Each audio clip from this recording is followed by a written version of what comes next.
Terima kasih Mek Melissa atas laporan tadi dan sekiranya anda merupakan sebahagian daripada yang terlibat dalam golongan perniagaan PKMS ataupun khususnya yang berada dalam golongan B40 ataupun B40 ini bukan satu segmen yang sangat penting untuk anda ikuti bersama kami pagi ini. Bila mana dalam usaha pendigitalan untuk merapatkan lagi jurang di antara peniaga PKMS ataupun industri PKMS bersama institusi keuangan dan juga untuk memberikan situasi ataupun ekosistem keuangan yang lebih kondusif untuk para SME kita. Pagi ini kita ingin bincangkan bagaimana satu inisiatif digital boleh memberikan satu lagi anjakan paradigma kepada ekonomi. Pagi ini bersama kami, selamat datang saya Umar Almuza yang merupakan Ketua Pegawai Eksekutif untuk Mesin Kures dan Berhad. Terima kasih kerana sudi bersama kami. Baru-baru ini juga kita saksikan satu acara besar-besaran yang berhubung dengan inisiatif digital. Tetapi betul atau tidak, ada satu jurang di antara PMKS, perusahaan mikro kecil sederhana dan juga ekosistem keuangan itu sendiri. Apa yang boleh Umar kongsikan dengan kami pagi ini? Okay. Terima kasih Zaleha. Memang ada jurang. Yang jurangnya sebenarnya adalah pendigitalan untuk PKMS ni memang agak sukar. Adoption tu memang dah susah kan. And then the fear of adopting dan cost adalah satu lagi masalah untuk mereka. Satu lagi jurang yang agak besar adalah credit scoring untuk PKMS untuk mendapatkan financing. Ya, untuk any business seperti biasa kan, kalau nak grow ataupun sustain business memang bantuan kewangan itu penting. Jadi PKMS ni kalau kita bagi katakan e-wallet lah sebenarnya untuk buat transaksi digital kan, memang belum cukup untuk mendapatkan scoring hanya daripada transaksi kewangan yang sales. Sebenarnya pasal tak ada margin, tak tahu bank pun tak tahu dia punya cost macam mana. So bila nak buat dia punya account pun tak ada. So pasal itulah bila dia pergi bank nak minta financing ke apa, kena reject. Is this a sad reality? Satu situasi yang sebenarnya sangat benar untuk mereka yang berada mereka dalam PMKS ini. Kita belajar banyak melalui situasi pandemik. Ramai yang beralih ke arah pendigitalan. Sekarang nak bayar pun dah boleh pakai QR code dan sebagainya. Tapi malangnya ia tidak mencukupi. Betul. Memang sad reality. Kita boleh enable diorang dengan mendapatkan bayaran digital. Ya. Tapi back end orang tu memang tak cukup. Dia orang memang tak ada accountant mereka untuk buatkan dia punya P&L, balance sheet apa semua kan. Dia orang pun tak faham benda tu. Jadi kalau kita kata hanya bagi front end, tolong digital kan mereka, memang takkan cukup untuk mengurangkan jurang kewangan mereka kepada bank. So duit masuk tetapi bila ingin mendapatkan dana daripada bank misalnya, tidak ada history ataupun sejarah credit scoring itu, jadi bisnes itu berada di takuk itu sahaja. Betul. Banyak aplikasi yang kita saksikan sekarang, banyak aplikasi timbul untuk membantu para peniaga ini menyemarakkan lagi ataupun merancakkan lagi perniagaan mereka. Bagaimana aplikasi mesin kira ini berbeza daripada aplikasi yang lain di pasaran? Okey. Pertama sekali aplikasi mesin kira ini kita activate telefon handphone dalam poket peniaga untuk menjadikan end-to-end solution. Jadi dia boleh terima kad kredit dengan NFC, boleh terima e-wallet, QR code scan daripada skrin phone sahaja. Tunai seperti biasa. Of course kita tak boleh tukar method berniaga lah basically kan. Dia orang selalu akan ambil cash. Jadi kita still kena embrace cash. Lepas tu back end ada inventory management, ada simpan kira. Jadi everything akan dijalankan secara automatik. Peniaga hanya perlu letak dalam simpan kira dia punya expense, duit minyak ke, duit belanja untuk barang-barang yang lain. Dan yang lain semua akan di-generate automatically. Jadi boleh hantar terus email ataupun print, bawa ke bank untuk dia punya financing motor ke, financing kereta. Jadi kita akan kurangkan jurang ke bank. Kita bercakap tentang day-to-day traders yang buka warung, yang biasanya berhadapan ataupun berurusan dengan urusan tunai sahaja. Dan ini boleh memberikan satu landscape baru untuk perniagaan mereka. Bila tadi disebutkan tentang mereka boleh terima bayaran kad kredit melalui telefon bimbit sahaja. Bagaimana ini dapat menyelesaikan masalah POS terminal yang sebelum ini kalau bisnes besar sahaja yang akan dapat? Ya, betul. Sebenarnya kalau untuk PKMS, kita ada banyak-banyak geran di luar sana untuk digital grant untuk mendapatkan POS dan terminal pada bank kan. Malangnya untuk PKMS because of the credit history yang kurang tu, credit risk, so bank akan reject PKMS punya trader kalau datang ke bank untuk mendapatkan POS system ataupun terminal kad kredit. Jadi dengan mesin kira kita cuba kurangkan masalah tu dengan mengaktifkan phone untuk menerima kad kredit dan debit card. Secara keseluruhannya sejak ia mula dilancarkan, terutamanya aplikasi mesin kira, sejauh mana sebenarnya masyarakat, terutamanya PMKS ini, terbuka untuk mendigitalkan ekosistem perniagaan mereka?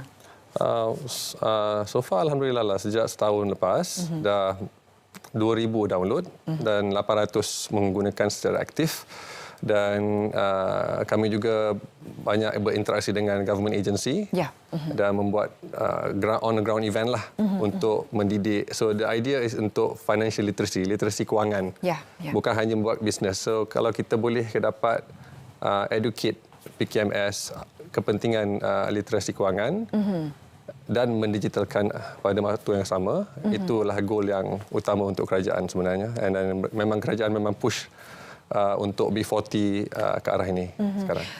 Acara baru-baru ini di Kuala Lumpur Carnival Usahawan Desa, bagaimana feedback ataupun maklum balas yang diberikan oleh para peniaga yang berada di kawasan tersebut kepada pihak mesin kira?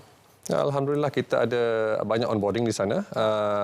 Memang benda ni kami masih belum promote sebesaran di social media dan sebagainya. Tapi kalau yang dapat tahu, kita explain dalam 10-15 minit, mereka akan tangkap terus kepentingan untuk mendapatkan sistem end-to-end. Pasal mesin kira ni kita ada semua 5 platform dalam satu. Mereka tak perlu langgani 5 platform yang lain-lain, mengelirukan, dan paling penting mahal. Mereka tak mahu. Jadi kami ada platform yang free, RM1 sehari atau RM2 sehari. Jadi kami make as affordable as possible lah. Ya.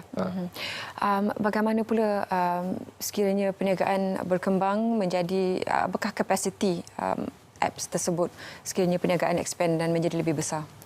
Memang the app is scalable, is cloud based. Jadi kalau kata perniagaan kecil dan menggunakan phone, kalau kata dia dah lebih berkembang, dia memerlukan POS yang lebih besar, kami masih boleh sediakan the whole system besar sekali lah untuk perniagaan yang besar. Jadi kami akan hand holding peniaga daripada peniaga kecil pada yang besar.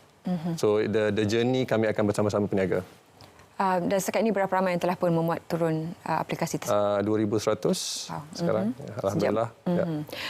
Tadi disebutkan tentang inventory. Apakah masalah yang paling lazim dilihat oleh pihak mesin kira di kalangan para peniaga sendiri?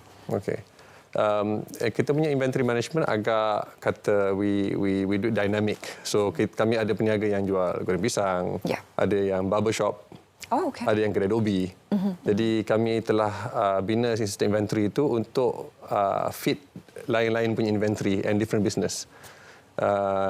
Even lembaga zakat pun cakap dengan kami untuk pungutan zakat. Jadi kami memang buat software itu agak dinamik untuk fit setiap business yang ada di luar sana.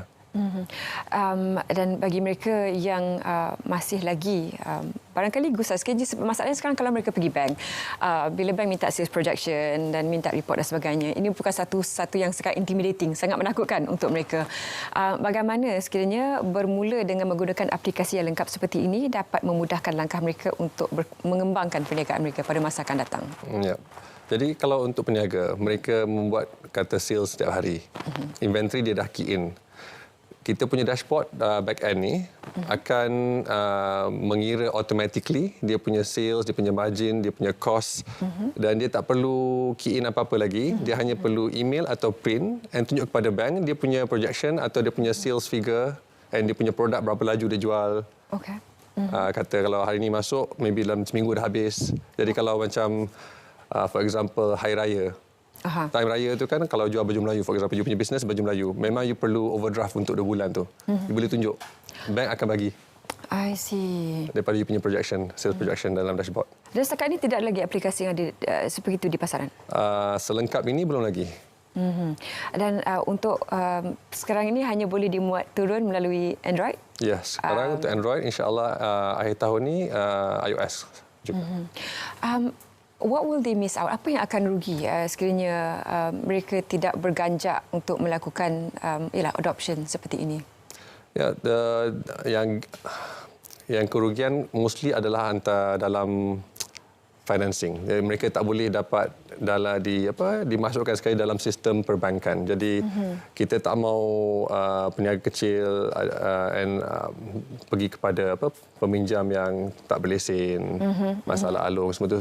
Masalah ni yang kita mau solve, bukan hanya digitalkan peniaga. Ya. Kita mau naikkan taraf mereka dan juga mengurangkan masalah sosial. Dan untuk sekiranya mereka mempunyai sebarang masalah untuk menggunakan aplikasi tersebut, Umar sebutkan tadi tentang hand holding, sejauh mana ia sebenarnya user friendly untuk ataupun sejauh mana ia ramah pengguna, terutamanya untuk pengguna yang agak berusia dan tidak begitu mahir untuk menggunakan teknologi?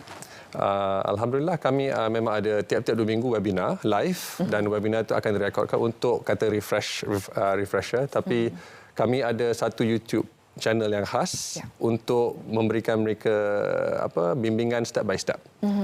And then kami selalu pakai street term dalam kita punya app, tak pakai book term. Siapa yang biasa pakai social media? Terma-terma bahasa biasa. Layman's term, ya. Layman's lah. Jadi kalau nak pakai app, kalau pakai social media mesti boleh pakai mesin kira. And one example boleh bagi, ada pak cik di Perlis buat capal Melayu yang traditional, dia pun pakai mesin kira. That's how easy it is to use. Feedback paling lazim diberikan oleh mereka bagaimana perubahan yang ketara sebelum dan selepas menggunakan aplikasi seperti ini? The biggest feedback for sure yang ketara sekali, mereka ada setengah bisnes tu tak tahu berapa dia punya margin pun. Sebenarnya dia orang buat bisnes day in day out, dia tahulah ada untung tapi tak tahu berapa banyak margin, and di mana di dalam bisnes mereka dia boleh ubah untuk naikkan dia punya margin. Sekarang dia boleh tahu pasal everything is drill down real time. Dan kesimpulan untuk para mereka yang belum lagi mengadaptasi ataupun mengangkat sistem seperti ini, mengapa mereka perlu bertindak sekarang dan bagaimana mesin kira ini boleh merapatkan jurang di antara peniaga kecil-kecilan dan juga institusi keuangan pada masa akan datang? Okay. Buat masa sekarang kami ada banyak packages. Yang paling penting package yang free. Saya faham peniaga PKMS di luar sana ragu, khawatir dan tak mahu invest benda yang mahal. Jadi saya kata try dulu, percuma. Kami very sure dia akan see the benefit, and then most importantly dia boleh pergi ke mana-mana bank untuk dapatkan pinjaman. Baik, terima kasih Umar kerana sudi meluangkan masa bersama kami dalam masa yang singkat tadi sebab kita kongsikan bagaimana satu lagi ekosistem perniagaan yang boleh memberikan keselesaan dan juga kemakmuran kepada industri mikro dan kecil dan sederhana kita. Kita berehat seketika dan kembali selepas ini kita ingin ketahui lebih lanjut tentang